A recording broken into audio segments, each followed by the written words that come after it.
En goeiemôre vir die ouens daar so by die huis wat ingeskakel is. Baie welkom aan al ons mense aanlyn. Ons hoop julle het 'n geseënde tyd en dat julle ook ervaar wat ons ervaar. In sulke omstandighede of sulke atmosfere dan raak 'n ou weer bewus van wat 'n voorreg dit is om die evangelie te kan verkondig aan 'n kerk. En ek wil hê julle buckle up. As jy iemand langs jou het wat jy ken, sê vir hom, hou styf vas. Ja. As ons gaste het en mense wat vir die eerste keer hier so is, baie welkom. Ons hoop julle geniet julle tyd saam met ons. Dit gaan baie lekker wees. En ons hoop julle kom weer. Ons is in 'n reeks waar ons bietjie praat oor Christus se brief aan die 7 kerke. En daar's ons 'n goue draad wat ons kan agterkom wat Christus pla rondom sy kerke. En vandag is natuurlik Thyatira se beurt en is die 4de gemeente vir wie die Here natuurlik hierdie brief skryf. Maar voordat ons aangaan, daar is sonde dat wanneer ons dit vir die eerste keer sien, dan skok dit ons. Daar is goeters wat mense in hierdie wêreld aanvang en dit skok jou. Jy sê soos, wat? Ek kan nie glo mense doen sulke goed nie. En dan is daar sonde wat al so verdoof is. Die liggaam is nam, nee, is die Engelse woord. Jy is al nam. Dit pla jou nie eens meer. Dit is eintlik njam-njams, nee, dit het vir jou sweeties geword. En jy skrik nie meer daarvoor nie. En dit is, ek dink dit is een van die gevaarlikste sondes wat jy kan kry. Dit is daai ding wat jy lank verdra in jou lewe. Dit pla jou nie eens meer nie. Dit het deel van jou kultuur geraak, dit het deel van jou huishouding geraak. Dit het geword wie jy is. Ag, maar Thys is maar net so. Dis Thys se dingetjie. Jy weet? En ons pla nie vir Thys oor sy dingetjie nie. Maar dit is sy dingetjie. En hy beklei nie daarmee nie en ons beklei nie meer met hom daaroor nie. Ons verskoon dit as sy menslikheid en hulle of haar menslikheid. Dit is maar net mense doen sulke goeters. Jy weet? En dit is scary, maar partykeer sal ons self ons teologie draai en verander en manipuleer. Die maklikste ene, as jy in 'n kroeg instap vir mense wat alkoholiste is. Maar Jesus het mos die water in wyn verander. Ander ene wat ek al gehoor het is, maar as God nie wil hê ek moet kykie, hoekom is vrouens so mooi? Nee? Mense, ons is snaakse diere. En hier is die ding, Thyatira was nie 'n swak kerk nie, hulle was 'n sterk kerk, en ons gaan nou sien, hoekom het hulle so gegroei? Hoekom het hierdie gemeente uit sy nate uitgebars? Daar's konstant mense wat inkom. Maar hoekom is dit 'n probleem? Hoekom is dit 'n probleem as hulle so groot raak en sterk raak en hulle is bekend vir hoe groot hulle is, dat hulle 'n liefdevolle gemeenskap is, 'n groeiende kerk, maar wat is die fout? Wat is dit wat so erg was? En ons begin kyk na dit. Onthou, ons kyk na die kerk en ons kyk na wie ons is, want ons is die liggaam, ons is die kerk van Jesus Christus, nee. So ons kyk na dit wat nie welkom is in die kerk en die huis van die Here nie. So ons is 'n gemeenskap. Wat is dit wat God hierso wil uittrek? Wat is nie welkom hier nie? En dan in jou eie lewe, wat is nie meer welkom hier nie? Want weet jy wat? Julle ken ons nou daai vergelyking, daai storie van as jy 'n padda vat en jy gooi hom in 'n warm kookwaterpot, hy gaan uitspring, hy is wakker, want dit is 'n skok. Jy weet, hy skrik en hy sê, what the fuck, jy weet? En dan kry ons daardie waar jy gooi hom in koue watertjies en dan maak jy die temperatuur so stelselmatig, dan sê jy soos, wow, hier raak dit lekker. Hier is dit lekker, check hom. En eventueel kom hy nie eens agter dat hy is eintlik besig om dood te kook nie, en dit is wat hier aangaan. Hierdie mense van Thyatira is besig om dood te kook en hulle kom dit nie eens agter nie. En dit kos dat die Here vir hulle 'n brief skryf, sodat hulle kan wakker skrik van dit wat aangaan, want hulle is besig om dood te kook in die water van verdraagsaamheid. En ek wonder as ek dit net sê, hoe lyk die temperatuur daar so by jou? Hoe voel die watertjies? Is ons gemaklik? Comfy, are we? Okay, hier kom het. Is julle reg? Okay. John Owen, hy was gebore in die 1600s en onthou, hy het hierdie ding gesê, be killing sin or sin be killing you.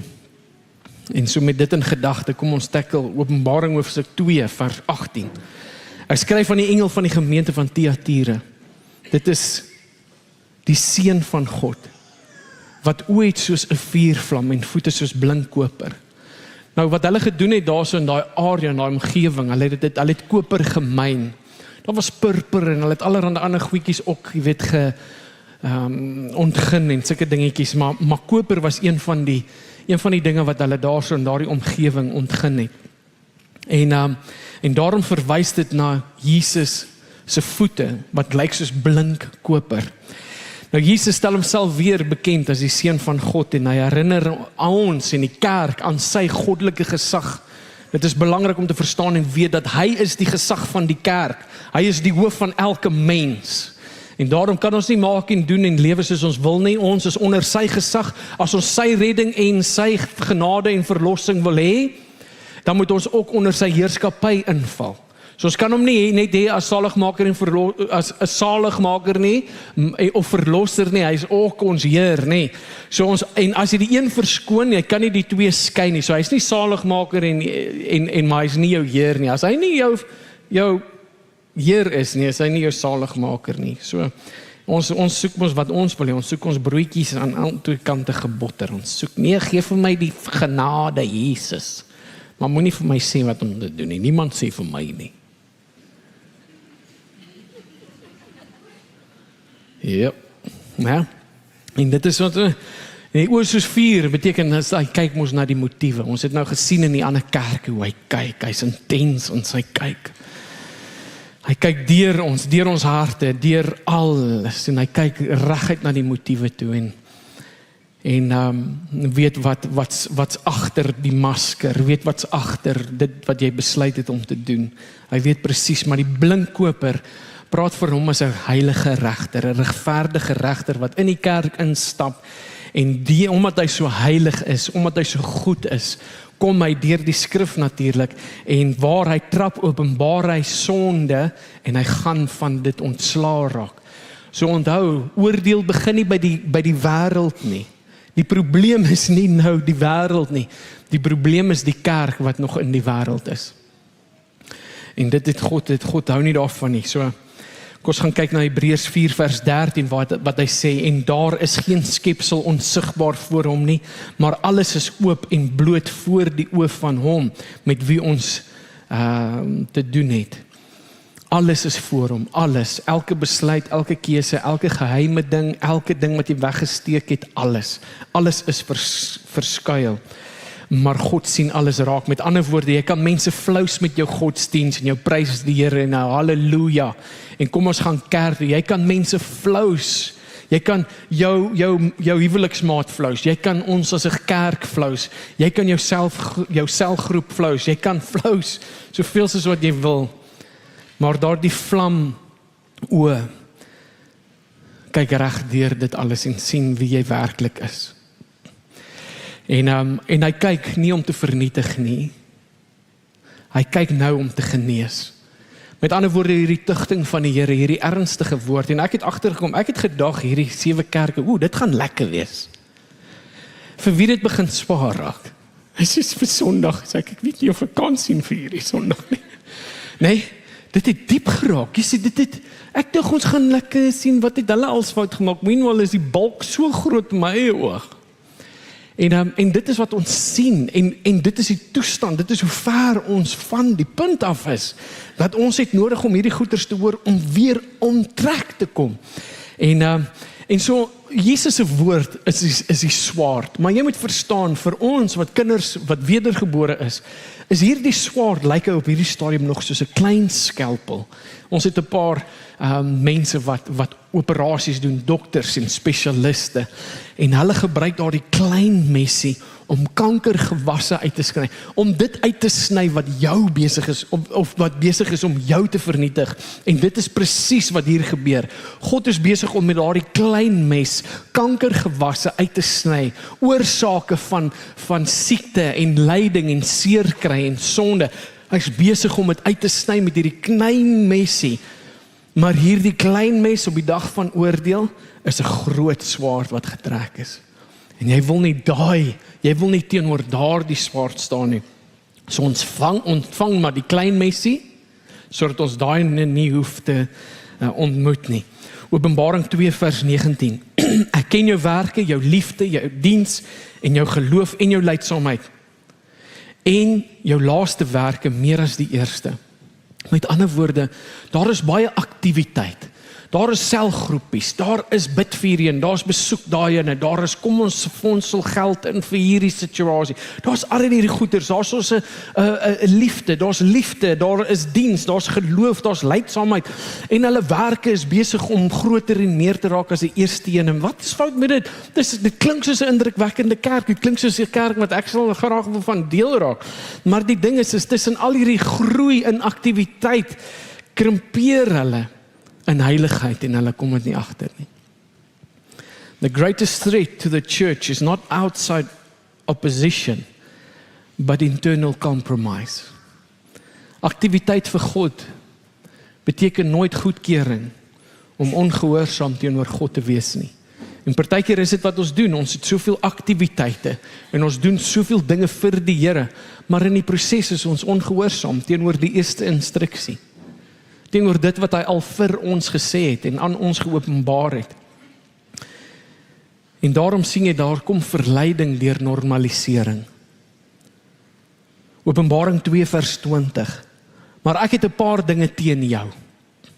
So hy skryf vir die kerk, hy skryf vir die leraar van die gemeente, maar hy skryf ook vir die lidmaat. Hy sê ek het iets teen jou. Dis nogals 'n scary gedagte, ek weet dis die 4de keer dat ons dit hoor, maar dit is nog steeds scary, om te hoor dat daar iets is wat hy teen ons het. Dit maak my bang, dat jy die vrou Jezebel, kan ek net gou kyk, wie se tannie se oom se niggie het daar kind Jezebel genoem? Ek het al gehoor van honde, wat Hitler genoem is, daai ou deurstal. Hy is wreed, die eienaar is bang om hom kos te gee.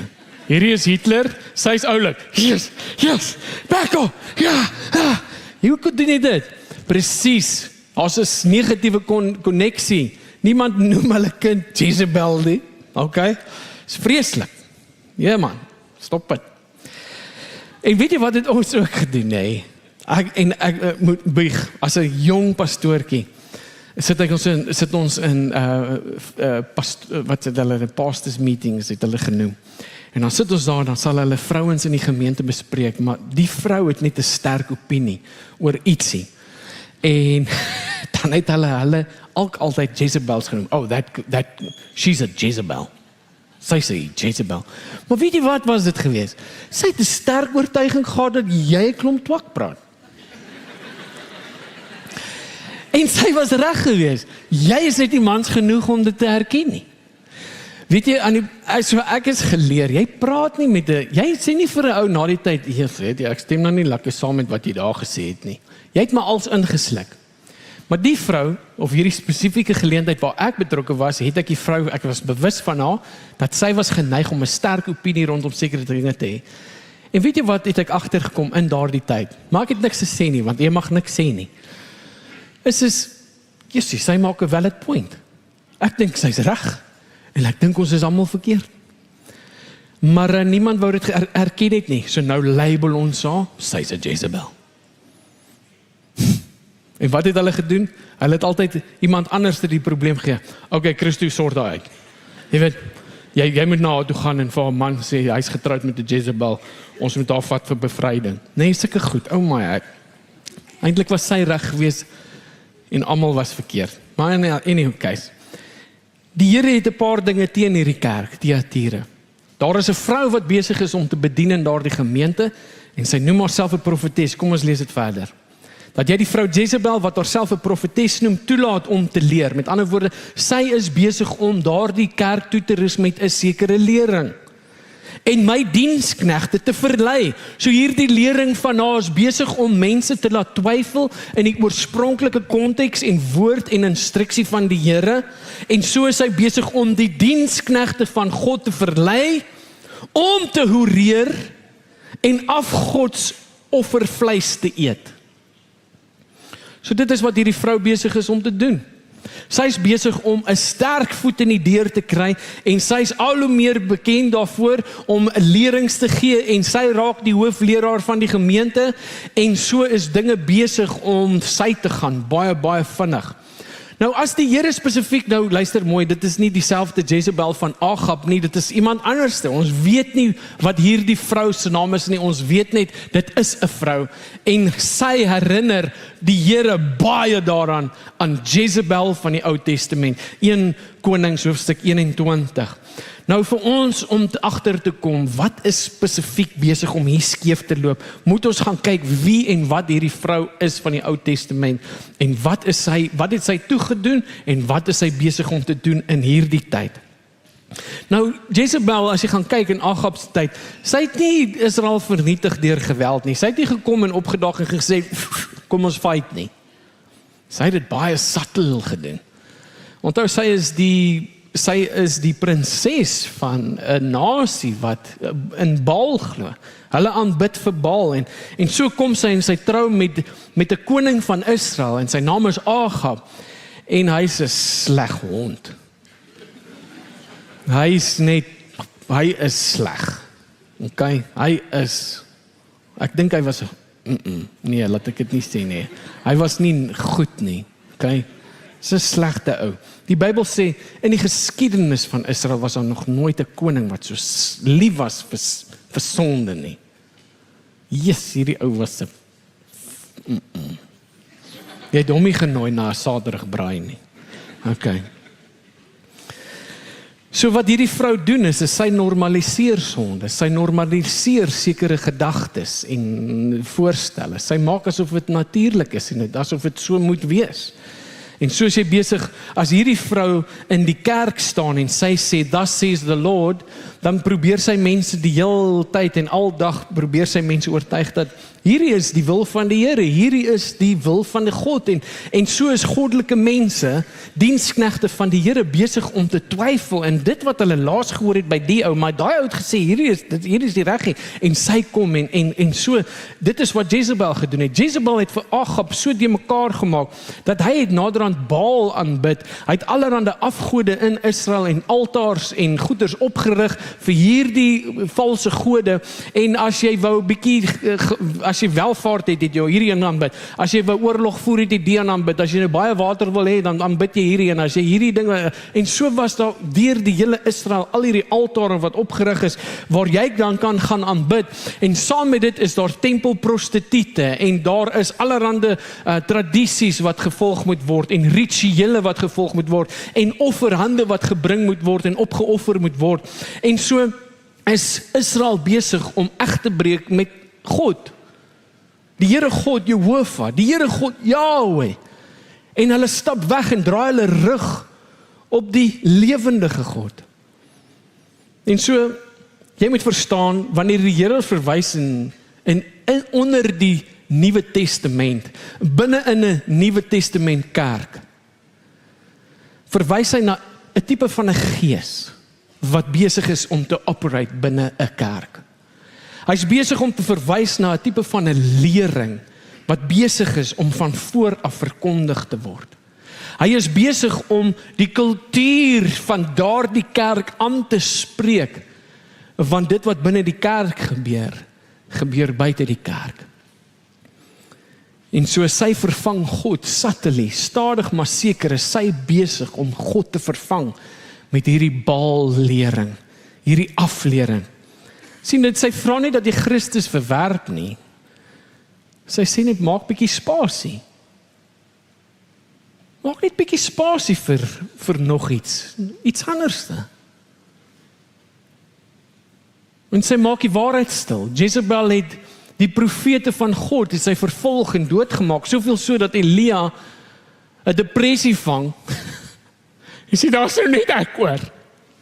Net ek kan die stem hoor. Nee, daar is 3000 ander. En dit is wat gebeur.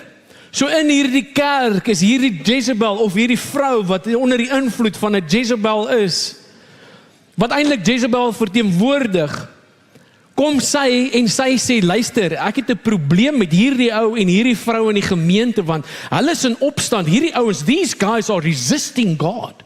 They are resisting God. We must take care of them. Die Here noem dit rebellie. Onthou julle die brief wat uitgestuur is van Paulus daai tyd aan Timoteus. Timoteus het gesê, luister, as daar mense is wat bietjie opstandig is en hulle is in sonde en so aan, sit hulle uit die kerk uit. Ons moet daardie ding toepas. Hierdie ou Pieter en Kobus en Hans en Maggie en almal, hulle is opstandig. Elke keer as ek iets sê, dan sal hulle na die tyd kom en sê, jy praat twak man.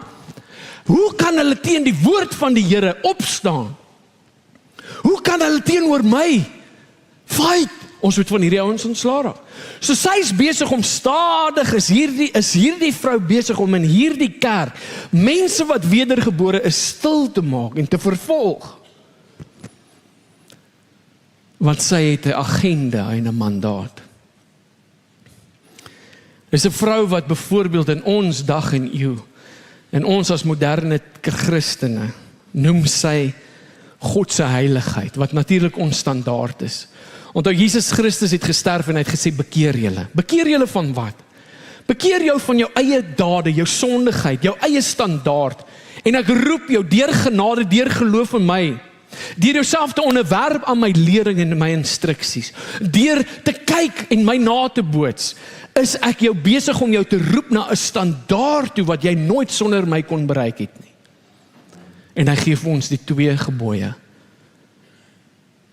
Nommer 1, wees lief vir jou God, hart, siel, gees, verstand, al jou krag. Nommer 2, wees lief vir jou naaste. Net deur daardie eerste 2 gebooie sal jy die 10 gehoorsaam. En dit is wat hy vir ons sê. Wees lief vir God en wees lief vir jou naaste.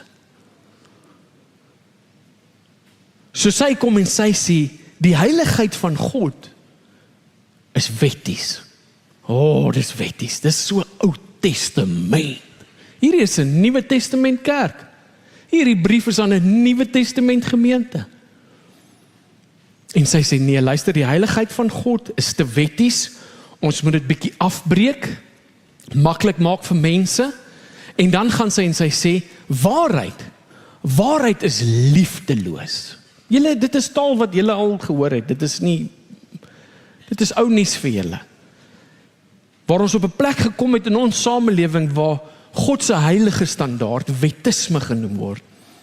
En dis wat dit probeer onderhou en ander mense accountable probeer hou, noem hulle liefdeloos.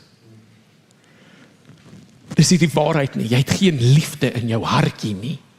En Jesus se tweede gebod is, jy moet jou naaste lief hê. Liefdeloos. Dan word hulle vervolg, hierdie mense word sleg gesê. Kind van Gam! Dis nou, jy weet mos dis nou Noag se tyd, nee, kind van Gam. Hulle was nie nice mense nie. Hulle het sonde gelyk. Hulle het dit kwaai gelyk. En dan kom hulle op 'n plek waar hulle sonde regverdig. Hierdie vrou het gekom en onthou die Here sê sogenaamde profetes. Sy noem haarself 'n profetes.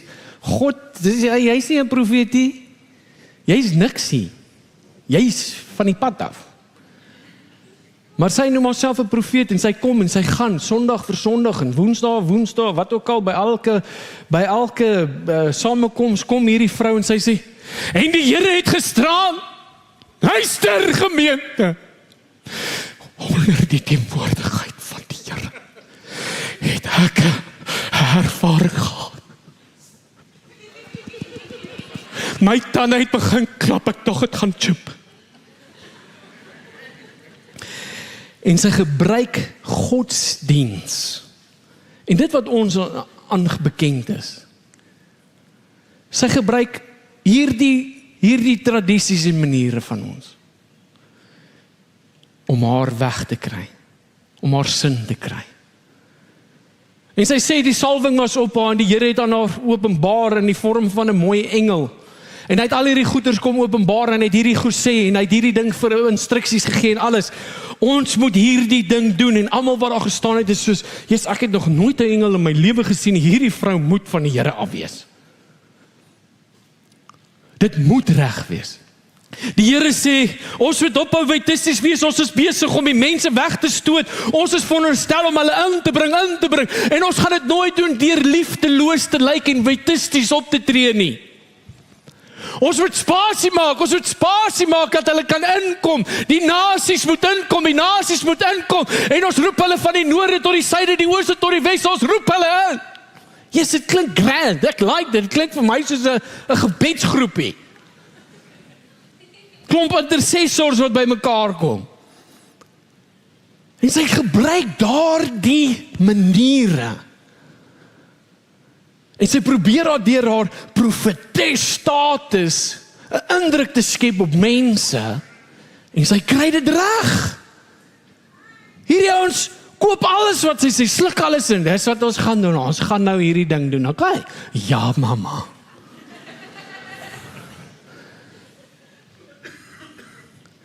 Dat God het 'n probleem, hy sê, hey, julle is besig om my diensknegte te verlei, en julle doen niks nie. Sien, Jezebel soek nie jou vyandskap teenoor Christus nie. Jezebel wil net hê, jy moet jou verhouding met Christus bietjie afwater. Kom ons dilute net 'n bietjie, daai passie van jou, daai ywerigheid van jou, daai bereidwilligheid om te groei in waarheid en kennis en openbaring. Kom ons gooi net 'n bietjie gemors by. Kom ons maak jy net nie te nie. Jy's te. Henry, jy kort dit dop. Hy sê so, jy's te intens, broer. Jeremia 3 vers 20. Nou ek weet nie of dit al met jou gebeur het nie, maar hier is, ek het al 'n pad gestap saam met mense met wie dit gebeur het en met wat dit sulke goed oorgekom het. Maar Israel het soos 'n ontroue vrou wat haar man verlaat, my verraai, sê die Here. Dis hektiek, maar Israel het soos 'n ontroue vrou haar man verlaat, my verraai, sê die Here. Hier's woede. Hier's kwaai gevoelens. En mense wat al sulke goeders deurgegaan het, daai mense, dis 'n moeilike plek om te wees as dit met jou gebeur het. En sien, ons dink ons verhouding met God is net 'n klomp reëls en regulasies, mag en mag nies. Dis wat ons dink, en as dit is hoe jy dink, dan gaan dit vir jou struikelblok wees. Al hierdie goeders, yes, mag jy daai nie, en soos daai ou gesê het, ja, maar as vrouens so mooi is ook, maar kom mag ons die kykie, jy weet, dit bots met jou binnekant en hoe jy redeneer en wat jy dink en al die goed. Maar dit gaan nie daaroor nie, dit gaan nie oor die reëls en die regulasies nie, dit gaan oor die huweliksverbond. Dit gaan oor die verhouding. Iemand in die verhouding is nie tevrede nie. Iemand in die verhouding sê stop. Iemand in die verhouding sê, wat maak jy? En ek is seker in daardie ouens se huwelike, toe daar 'n skelmpie of iemand ingekom het, hulle het gevoel, iets is nie reg nie.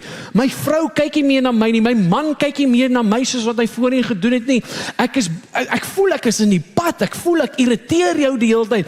Ek voel jy wil die hele tyd ontsnap, jy's die hele tyd in jou kamer op jou foon, jy's die hele tyd daar, jy wil nie by my wees nie, en as jy by my is, dan is jy 'n mislike ding. Jy's 'n ou suurknol. En op 'n stadium sê soos, luister, as jy wil uit. As jy wil gaan. Ja, weet jy wat, daar's iemand anderste. Breek daai mense se lewens in stukke. Want dit gaan oor die huweliksverbond. Dit gaan oor ons. Maar mense kyk na God en sien net hierdie reëls. Hey, dit gaan oor jy is die bruid van God. En ek dink partykeer vergeet ons dit, ons is die bruid van Christus. Dis die voorreg wat ons het nou, vir ons wat wedergebore is. En as jy dit nie like, waai.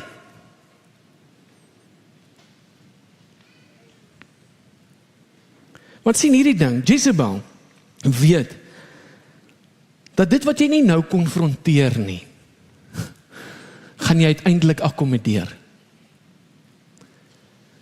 Dit wat jy nie nou konfronteer nie, gaan jy uiteindelik akkommodeer. Jy gaan opstaan en fight vir dit. En dit is hoe sonde werk. Dis hoe daai ding loop.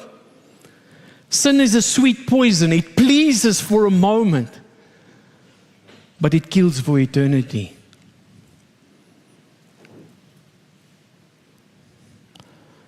Sonde is nie net rebellie teenoor die instruksies van God nie. Nee, dit is 'n geestelike romanse met 'n afgod. En God het 'n probleem met dit. En kan jy hom kwaadlik neem? Kan jy hom kwaadlik neem dat hy die liefdevolle een in hierdie verhouding is, wat ons die hele tyd stop en waarsku en sê, hey, wat maak jy? Hey, ek sien jou aandag is bietjie af van my. Ek sien, dit lyk of ek jou irriteer. Ek sien, ek stoot jou weg. Ek voel jy wil nie by my wees nie. Hy is die ene wat besorgd is oor ons en sy bruid en hy sien al hierdie dinge en hy weet hoe hierdie storie, kyk, hierdie fliek het hy al baie gesien. Hy weet hoe dinge gaan eindig. En omdat hy liefdevol optree, kom mense en hulle soos, Jessie, hy is so karring aan my. Ek kan nie move nie, jy versmoor my. Jessie, dit is die goeders, dis hoe ons teenoor hom optree, hierdie liefdevolle God. Maar ons kan nie move nie. Want ons het hierdie geestelike romanse met hierdie afgod vir jare. En hy bedreig my verhouding met hierdie ding. Hy wil hê ek moet van hierdie ding ontslaa raak, maar Jesus, ek ken hom, ons ken mekaar al vir jare.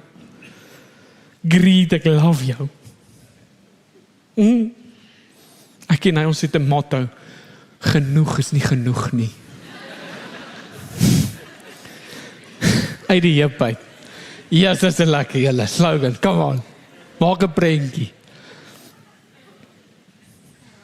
Weet, sonde is daai sout water, jy's dors, maar jy gaan drink sout water en jy dink dit gaan die probleem oplos. Dit vererger die situasie. En hierso sê die Here weer eens, jy laat toe. Ek het 'n probleem met daai woord, jy laat toe. Daai is my skuld, ek is jammer vir dit. Efesiërs 5 vers 11. Ek neem geen deel aan die onvrugbare werke van duisternis nie, maar bestraf dit eerder, en neem geen deel. Met ander woorde, beteken dit nou ons moet nou hard skree, in die naam van Jesus Christus. Nee, ek kan dit doen, maar dis nie wat dit sê nie, dis nie wat dit beteken nie. Dit beteken, wat moet ek en jy doen om hierdie goeders te bestraf? Dit beteken ons moet deur geloof rein lewe. Deur geloof moet ons onderdanig wees aan hom. Deur geloof moet ons aanvaar wat hy vir ons sê. Deur geloof moet ons lig wees in hierdie donker wêreld. Deur geloof moet ons 'n vrugtevolle lewe hê. En ons moet die waarheid kan ontvang en dit in liefde verkondig. Nou hier is die ander probleem wat die Here met hierdie ouens het. Die mense val soos vlee vir hierdie bediening. So die gemeente groei, want hulle is inclusive. Hulle is inclusive. Alles is okay. Want Jezebel het so gesê. Sy het gesê, thus says the Lord, maak spasie, maak ruimte. Ons is te wetisties, ons is liefdeloos.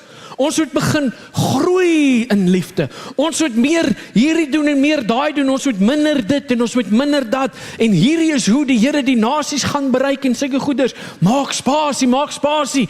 Nou kom dit, nou het die leiers, die leraar van hierdie gemeente en die ouderlinge en die selgroepleiers en die aanbiddingsleiers en die kinderkerkwerkers het almal het gesê, okay, kwaai, ek hoor jou. Amen. Nou sien jy eers, maar die ouens val bietjie uit mekaar uit. So ek het 'n mooi ding gisterand gehoor, hierdie ouens se Bybel is mooi en netjies, maar hulle lewens val uit mekaar uit. En nou hou hulle Bybels netjies. Hulle het hulle self toegemaak vir die waarheid. En nou val hulle lewens uit mekaar uit. Want wat het hierdie ouens toegelaat? Wel, dit is wat sy gedoen het. Luister mooi, hierso praat die Here nou met die klein remnant. Daar is in daardie gemeente is daar 'n handvol mense wat hierdie lering verwerp, wat nie daarmee saamstem nie, en hulle is getrou. Sondag vir Sondag, Woensdag vir Woensdag is hulle deel van al die aktiwiteite. Maar onthou, hulle is nou die doring in die vlees vir die een wat daar voor staan. Ag, Jesus, hier's Piet alweer. Hy kom sien my elke keer na die tyd en sê vir my, dit is dit en dit is nie reg nie. Jesus het dit gesê. So hulle is daai mense in die kerk wat die lyne wil reguit hou. En hulle is 'n probleem vir die leraar daarvoor. So die Here praat met hulle, daardie klein handjie vol en sê vir hulle, maar vir julle ander in Thyatira, wat nie hierdie leer aanhang en nie die diep geheimenisse van Satan, soos hulle dit noem, leer ken het nie. So wat is hierdie vrou besig om te doen? Deur haar lering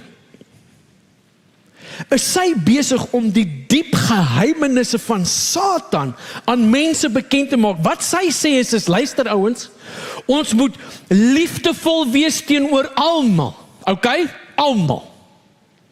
En toelaat dat mense daardie donker areas van hulle lewens ondersoek. Ons het nodig dat mense aanvaar dat hulle sondaars is en ons moet hulle los dat hulle hierdie donker kant van hulle explore. Want Jesus het hulle klaar vergewe. Hulle moet vrede maak met die dier wat hulle is. Hulle gaan nie kan verander nie. Guys, luister mooi, wat het Paulus nou weer vir die ouens in Romeine gesê? Hy gesê, jy worstel. Jy worstel. Wat ons sê, is 'n nuwe revelation van die Here af. Let go, sister. Laat gaan, aanvaar. Aanvaar dat jy goedkoop is. Embrace dit. Okay? Embrace dit. Nie staan op en fight en veg teen dit nie.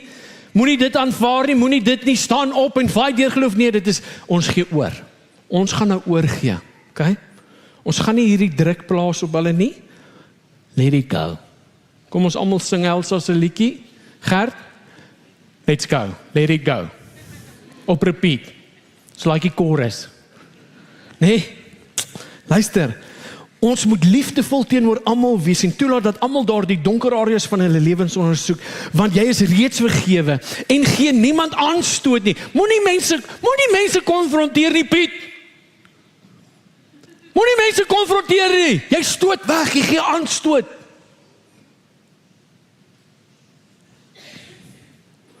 Onthou hierdie ding, hulle maak niemand seer nie, okay? So dis okay vir ons. God noem dit die diep geheimenisse van Satan. Die diep geheimenisse van Satan.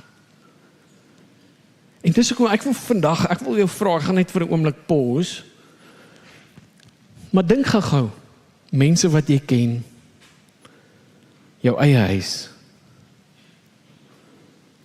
en die kerke in ons omgewing.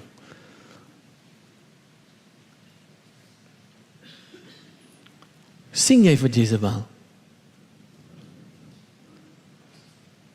Of nie?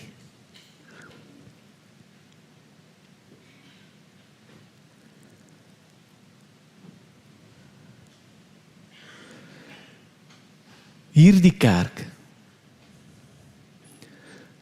gaan nie daardie gees, daardie lering of daardie kultuur aanvaar nie. Hierso gaan jy die waarheid hoor. En weet jy wat het ek agtergekom? Mense kom skielik vir die waarheid. Ons het geweldige baie groei gekry die laaste 2 jaar. En wat mense sê is ek soek 'n gemeente wat vir my reguit die waarheid vertel.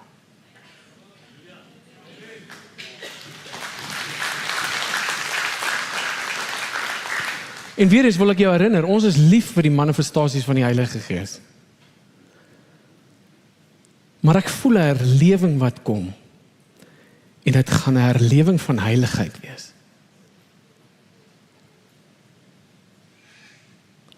Bietjie anders as wat ons gedink het.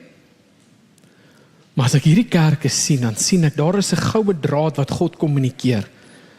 Ek is opgewonde oor die feit dat julle vir die mense bid, die gawes. Ek love it. Ek love die dienswerk, julle support, julle ondersteun, julle help mekaar. Ek love die supportstrukture, die selgroepe, die dit, die dat, die daai. Jy gee vir mense kans om te bedien en hulle bediening uit te leef, soos Efesiërs 4:11 sê. Maar ek het hierdie ding teen jou. Wat is dit, Here? Sonde.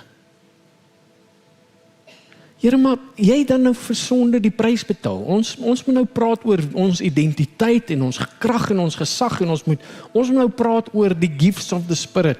Ons moet nou daaroor praat en profesie en dis die goeders waarop ons moet fokus. God, as ek na alles kyk wat hy vir daardie 4 kerke tot nou toe gesê het, behalwe een, is uit die 4 uit, 3 uit die 4 uit, het 'n probleem met sonde. Sonde is die probleem in die kerk nog steeds. En ek dink ons is al verby hierdie ding. Ek dink ons is al verby hierso, ons is nou by die volgende level. Want om oor sonde te praat is so, yes, ek gaan ons nou weer daar gaan. Wel, ek is jammer, daai blinkkopervoete van hom is besig om in ons midde te trap. Hy's besig om in ons lewens te trap.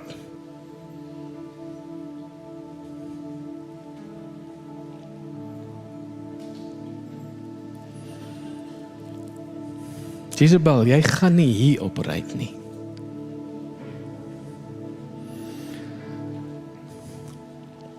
Poisonous tolerance. Dit is wat ons toelaat. Dit is wat gebeur wanneer een generasie sonde verdra binne in 'n kerk. Dan sien jy die gemors waarin ons nou is.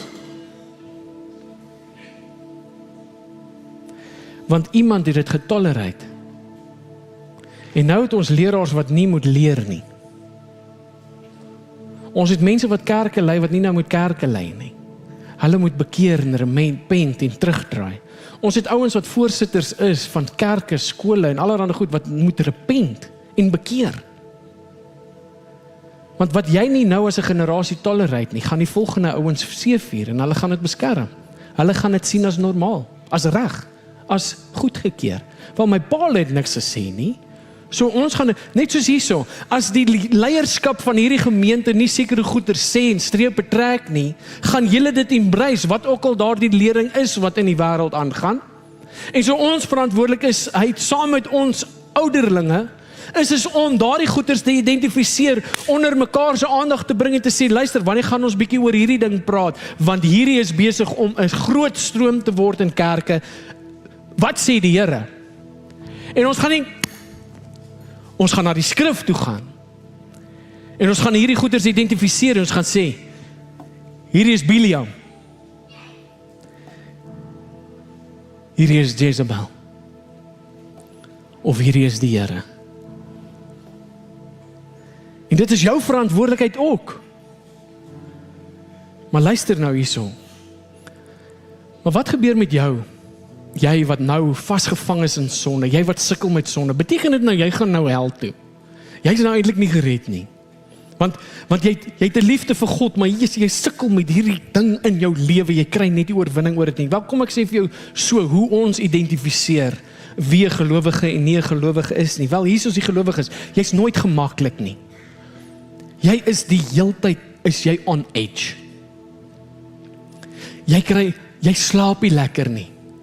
Elke keer wanneer jy daai sonde gepleeg het, voel jy soos 'n skurk. Jy voel sleg. En jy fight gereeld daaroor. Jy staan op, Here vergewe my, ek is jammer ek het hierdie ding gedoen. Jy staan op. Die ou wat nie 'n gelowige is nie, Jesusie, hy het geen berou daaroor nie. Hy slaap lekker. Hy gaan aan asof daar niks fout is nie. Dit is hoe jy weet dat jy nie gered is nie. So die vraag is nie, val jy nie, want ons almal val, almal van ons val. Ek val, jy val. As jy nie val nie, lieg jy, daar het jy nou net geval.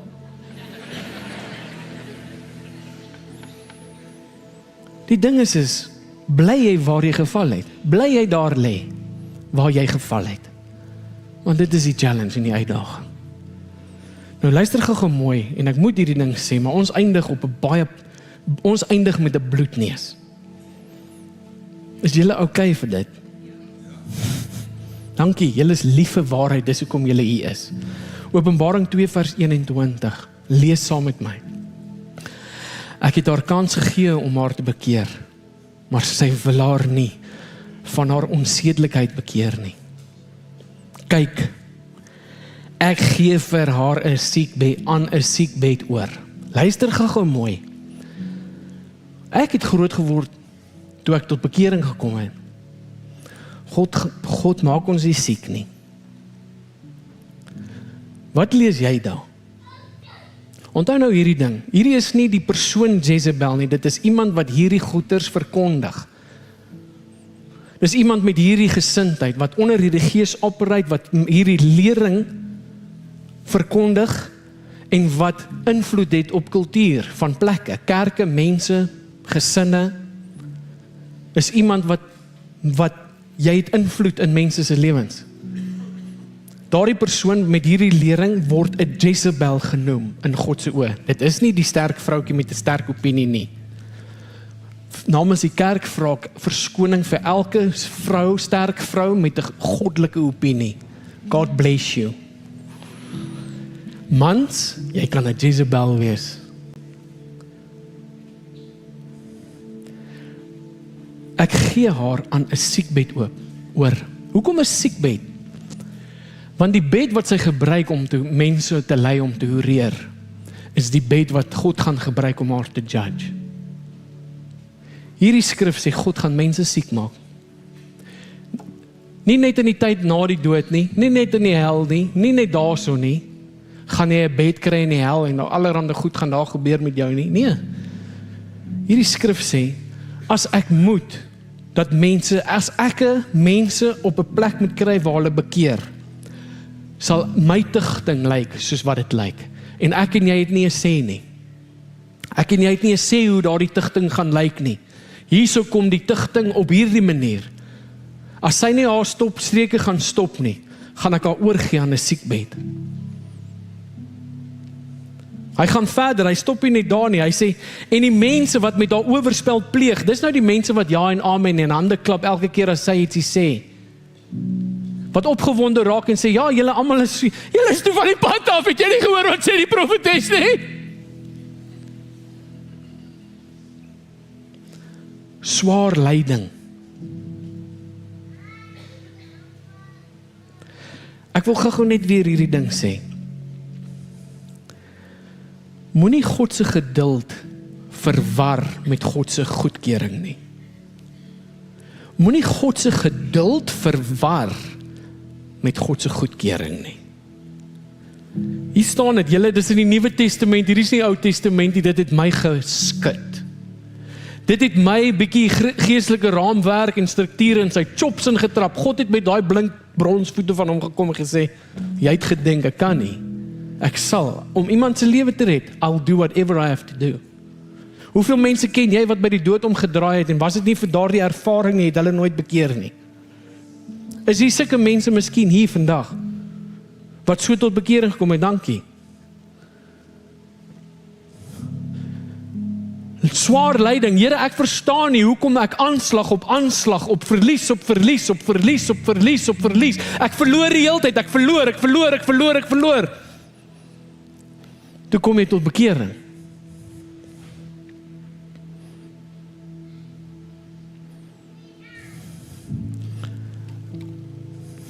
Hy gaan aan. En as hulle nie van haar praktyke bekeer nie, om nou op te staan en te sê, hierdie is rubbish, hierdie is gemors, hierdie is die lering van Baal, hierdie is die lering van Satan self, hierdie is Jezebel wat praat. As hulle nie dit doen nie, haar volgelinge sal ek deur pestsiektes om die lewe bring. Ek sal hulle pestsiektes stuur. Wat gebeur op 'n vuil bed van 'n prostituut? Siektes, seere en pestilensies. Al jy wou gehoor het, kry vir jou. Jy's nou HIV positief in die gees.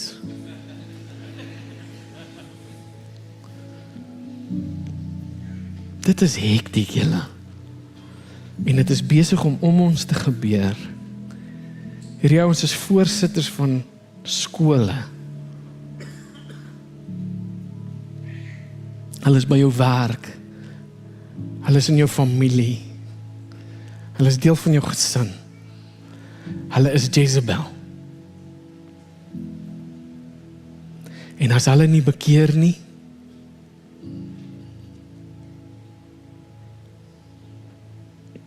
ek hoop jy hoor hoe jy moet intree en op jou knie val en vir hierdie mense begin bid. Ek hoop jy hoor hoe jy moet begin bid. Ons bid nie, ons worry nie, ons gee nie om nie. Daai gesindheid is net so skuldig soos die ene wat die sonde pleeg. Jy moet worry, jy moet omgee en dit moet jou dryf om iets te doen aan die probleem.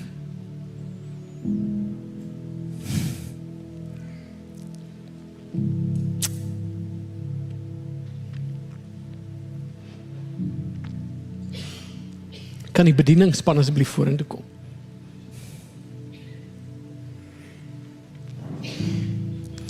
As jy moet bekeer of bely, dan wil ek vra dat jy asseblief agter sal bly, dat ons vir jou kan bid en saam met jou kan bid. Dat jy 'n geleentheid sal kry om saam met hierdie mense te gesels. Ek hoop julle hoor die erns van die saak. Ek meen hierdie reeks het eindig op plekke wat ek nie gedink het dit gaan eindig nie. Maar ek dink is noodsaaklik. Ek dink iets is op besig, iets is op pad. En God is besig om ons voor te berei vir ietsie. Maar gaan jou net 'n oomblik gee, gaan jou 'n minuut gee. Net daar waar jy is, praat met jou God.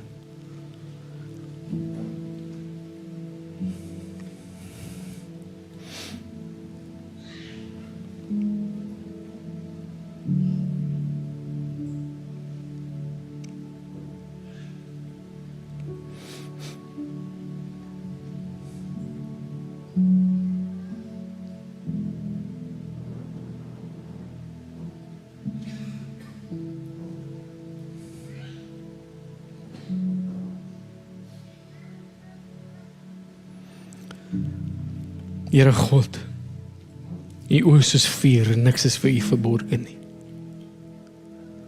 U sien die toestand van hierdie gemeente en elke ander gemeente. En dan gaan U verder en dieper en kyk binne in ons siel in. En U onderskei die motiewe van ons harte en ons waardebegeertes en behoeftes. U wys nie net ons sonde uit nie, maar Here, U gee U genade om ons te help om te oorwin. Help ons om nie sonde te verdra in ons midde en in ons harte en by die huis nie.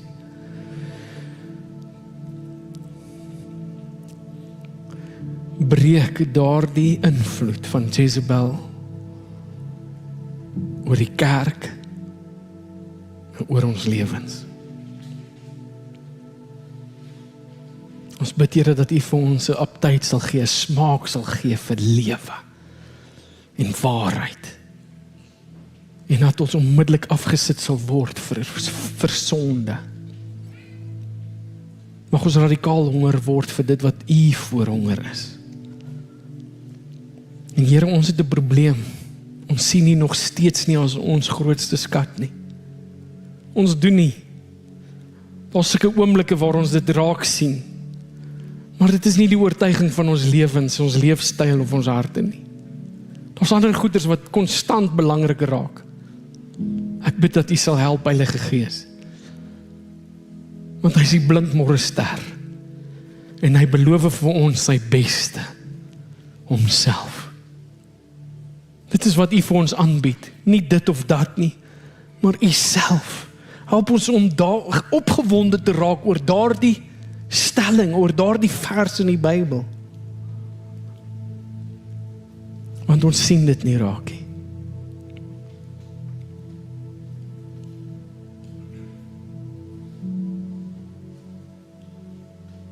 Dankie vir die leiding en beskerming. En help ons om te kan onderskei wat se gees nou opereer in die wêreld, in kerke, in gesprekke, in opinies. Ons vra dit in Jesus naam. Amen en amen. Dankie julle dat julle gekom het, ons waardeer dit. Bly asseblief agter as jy gebed nodig het. Baie dankie.